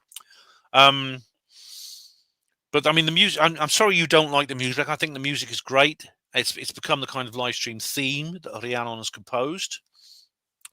Obviously, you're not obliged to watch. I wouldn't say you're being negative, but I think you're being overly critical. I think perhaps, but if you want soundbite answers to things, there are other channels that provide soundbite videos. I don't. I go into details. I flow more easily. I interact. A lot of the time I spend simply interacting with the chat box in ways that other presenters don't. I'll come back to you in a minute, by the way. Jeff Friendly says, sorry, Ben, I was shocked to see this and didn't remember posting it. That's cider for you. You were pissed up like Lance Corporal. You were pissed up when you wrote that. Well, I must say your grammar and spelling is actually not the words of a drunk man, but maybe you're particularly good at those things when you're drunk. Jeff continues, I'm getting on a bit, and when you get to my age, you become aware of the passing time. I've wasted loads of time with these messages. Keep up the good work, Ben. Thanks very much, Jeff. And Jeff says, check out John Leonard Wolfson images recently released. Yes, John Leonard Wolfson is a great ufological astronomer and general researcher. I mean, his stuff is too complicated to go into. I did actually interview him briefly in one of my Watford videos. So where are we now? Sweeps. Really, it's odd, isn't it, that we hear nothing anymore about remote viewers reporting on things like this 3i Atlas anomaly.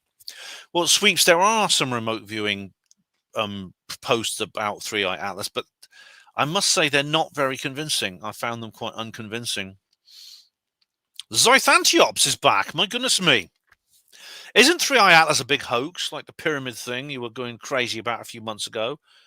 That is all now forgotten. All right. Do you mean the Pentuck incident? I haven't forgotten about Pentuck Zythantiops. I don't think 3 Atlas is a hoax. It'd be a bit difficult to hoax something which is just up there for everyone to see. As I said, this isn't something like you can just you can like mess around with. Professor Unimos. Darthly Porkins, I imagine. Oh, right. Oh, that's a character from Star Wars, I believe. A minor character from Star Wars. Zythantiops. Ben, do the words Heaven's Gate mean anything to you? Yeah. In fact, we've just been discussing that horrible tragedy. A tragedy. Yeah. Is Arch Channel, is 3i Atlas disclosure? Yes. But it depends what it does. But if it does what Avi's hypothesizing and what I hope it will do, it is catastrophic disclosure, because this is something that can't be covered up. You can't just put a fence around this and replace it with a weather balloon. A crash retrieval is a purely local affair, whereas this is above your head. Short check. Get your Nikes. Oh dear, that's a reference to, that's probably the worst product placement that's ever happened, and it refers to the shoes that were being worn by the poor misguided fools of the Heaven's Gate cult. It was very horrible. I think 27 of them poisoned themselves. It was awful. And unfortunately, there may be some people who respond to 3i Atlas the same way. If you know anyone who's saying things like this, please don't be silent. Tell somebody. Warn people. There's someone here who's got some really weird ideas about this thing. They're saying that, oh, maybe they're taking people off the planet who are worthy, but you've got to die first, or something else like that. Please do raise the alarm. I've got a book about Heaven's Gate, actually. It's like, I haven't read it yet, but Professor Simon Holland should have his pH level checked. Is he too acidic or too alkaline, do you think? Mystifying Mark. Hello, Ben Emlyn and Ben the JR Porter. Hello, Mystifying Mark. How are you? They Might Be Giants. That was a band, wasn't it? They Might Be Giants. Anyway, let's go back to my notes. I think we're nearly done now here, guys. Let's have a look. We've done the Earth Exists, chemistry, Facebook thing. Oh, there's a fake video of 3i Atlas, which was actually a water microbe. Yeah, you may have. I saw it, but I didn't fall for it. You'll be glad to say, I didn't fall for that trick. Okay. Just going through my notes here, and we're nearly done now, guys. Okay, it's getting a bit late, so I'm quite glad. The thing is, if I start the live stream any earlier, my friends in North America won't be able to tune in. People like Green Tea and David Schultz, because it's like it's like the afternoon there. And I want them to be able to join in. 9 p.m. my time is sort of like early, it's sort of afternoon there later on, so that they probably finish work. I had this problem when I was doing the Mindset podcast, and also when I was being interviewed by Terry Joyce. We had to find a way to make it kind of because there's a big time difference between us. In the case of Terry Joyce, it's like an 8-hour time difference. Also with Gareth as well. Arch Channel. Is 3i Atlas rapture? I don't believe in the rapture. No, I don't believe in it. And if the sort of a Left Behind scenario comes true, I'll just have to apologize and say, well, I was wrong, won't I? Sweeps says, factual folks. Ben, how many are aware that WIW many moon bases in lava tubes renovations? All right, there are the secret space program, I think, has bases on the moon. Yeah, so do the aliens. I don't know what you mean by WI. Do you mean Women's Institute? I don't know what you mean there. Sorry. Green Tea. Ben, what other podcasts can we find you as guest or co-host? My goodness me, there's so many. There's Neil Peel, The Paranormal Peep Show. There's, oh God, there's too many, Green Tea. But what I recommend doing is going to a Panmo Voice, which I'll show you. Go to my news blog here, and it gives a list of all of them. I've done some really, see, look, I'm going to be appearing at the Essex UFO Paranormal Group. Where have I interviewed? Oh, I've done some really good articles. Those of you who don't read The Voice, you know you're missing something. Pension ages rise again. I'm very pleased with this article. I wrote this yesterday. I'm very pleased with it. It's just a short, like 2-minute read, but you might find it interesting. I write for UFO Truth magazine. My new articles just come out. Where are we going now? I'll just show you some examples. There we go. Ben Emlyn Jones on the Paranormal Peep Show 30. I've been on. This is my 30th time on that show. I'm with Eric Von Essex. I mentioned Terry Joyce, Eric Von Essex. Very often, and there's a few I do regularly. There's a few people call me in whenever they sort of want me and stuff like that. All right, Sweeps has repeated the comment. Oh, Wi-Fi. All right.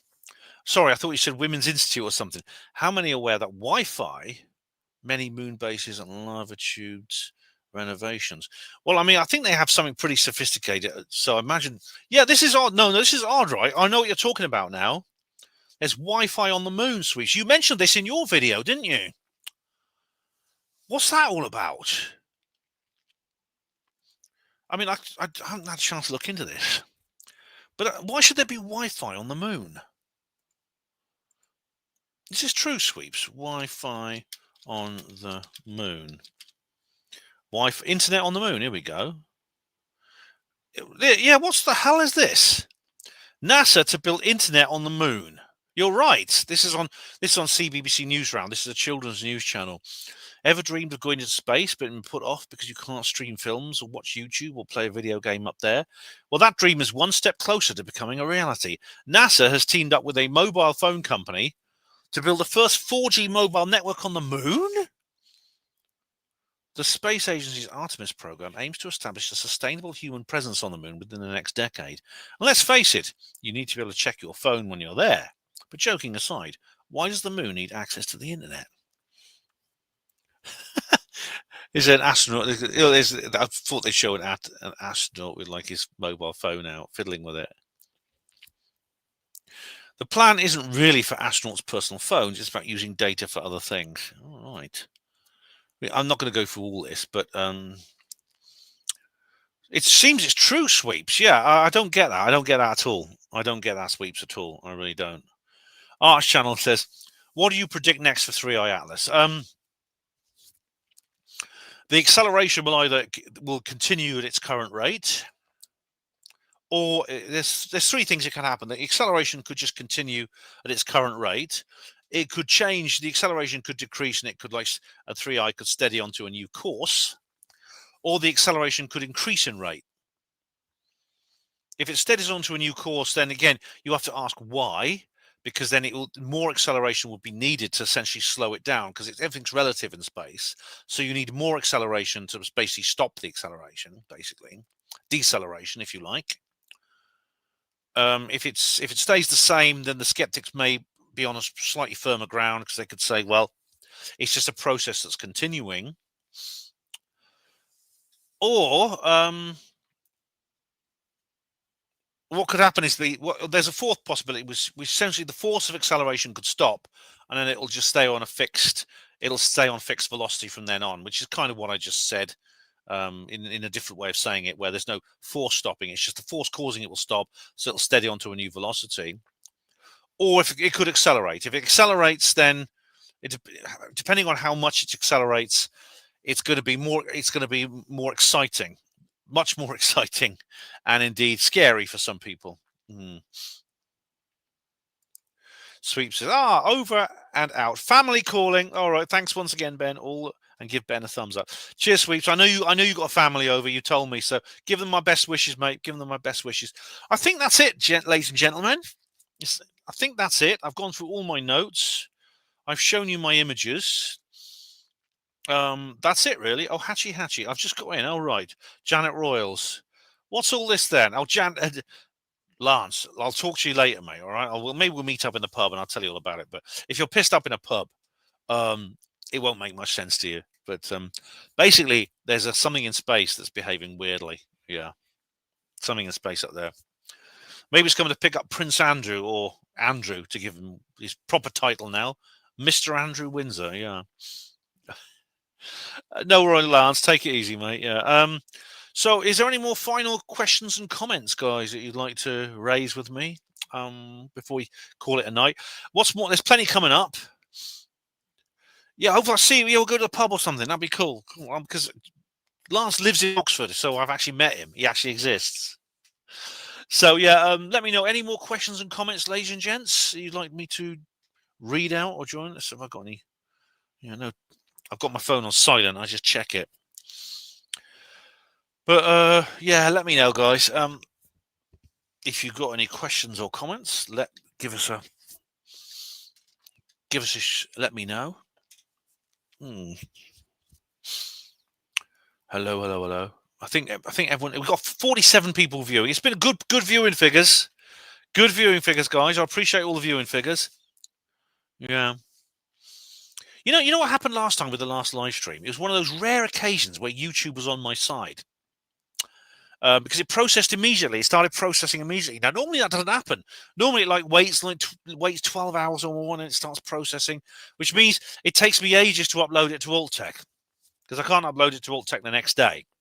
And of course, while this is going on, I'm worried it's going to get deleted and I'll lose it. This is a pain in the ass. But no, with the last live stream, it's only about 1 in 10 of my live streams does this, but it processed immediately. Oh, Lance is contacting me on Discord. No worries, Lance. I'll get in touch with you. All right, mate. It processed immediately, and I could upload it to AltTech the same night. Anyway, Hatchy, the Anunnaki are doing a comeback tour. That's quite a tour, isn't it? Good night, Green Tea. Happy All Souls Day. Yeah, I think that's yesterday, but happy All Souls Days. League of Heretics, you're welcome. Thanks, Pooja Pants. He likes the video. Professor Unwinmost.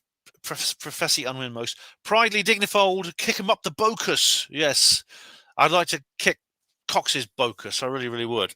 In Minecraft, of course. Disclaimer, I'm not serious. I wouldn't really go and kick his Bocus or anything else. The worst I'd do to Cox, personally, is send him a doorknob. Do you remember mine, through the post? Do you remember the Knobs for Cox campaign? Do you remember that? I think later, DJ B2. Thank you very much. So thank you, DJ B2, Green Tea, Janet Royals, Sweet Foxman, Mr. Finemark, InsureTech, Arts Channel, Unwinmost. Oh, I can't go through you all. There's so many here. But yesterday All Saints Day. Today's All Souls. Okay, right. Okay, I see. Yeah, I see. I didn't know there was a difference. I thought it was June the 1st. I know it was All Saints Day. Okay. Anyway, thank you very much, everyone. Much appreciated for joining in. Hospital Porters, Pride and Dignity, and I will go to the outro video.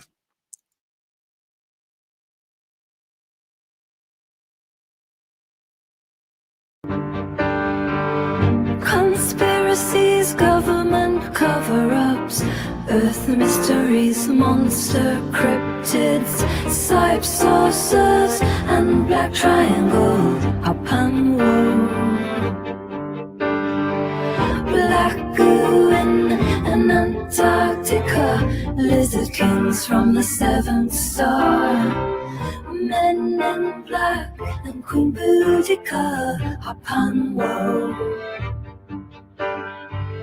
Black goo in Antarctica, Kepler's from the seventh star, men in black and Queen Boudica, hop and woe. Welcome to the Hop and Woe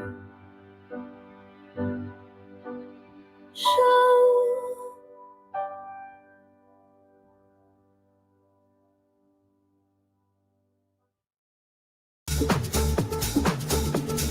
Once I was alone, I was petrified. thinking I could be abducted when the bins went out. And so I spent so many nights thinking about the gray that might be there. But I grew strong, and now I really couldn't care. Save me from the aliens. Save me from the government. Save me from the men in black who call. Save me from the skeptics. Save me from the watchers. Justice must be done for Richard D. Hall.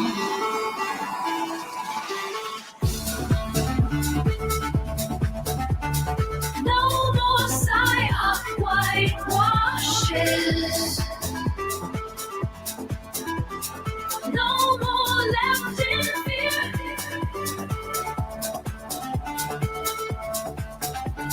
How long till disclosure comes?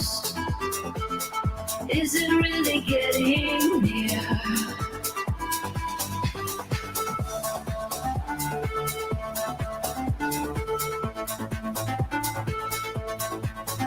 Is it really getting near? Is it really getting near? Or are we always gonna wonder? Are we never gonna know? Is it just a way to control us created oh so many years ago?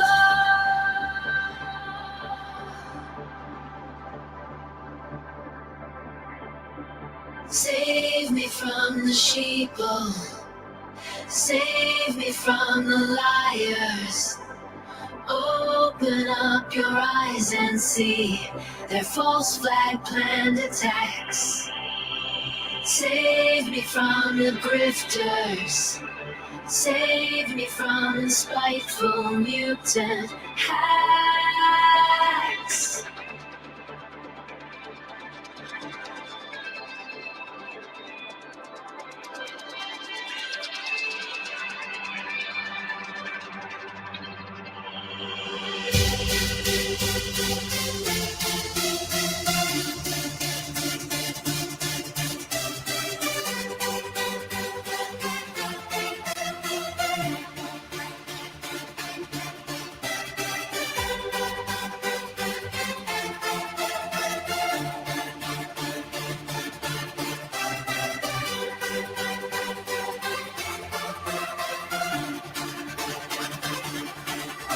Our fear is their power, our obedience the same.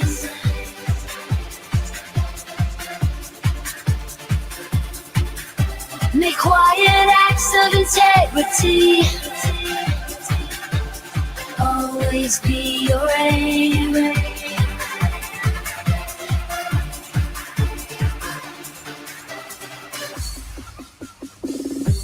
Make quiet acts of integrity always be your aim. Speak truth to power, always be the keeper of the flame.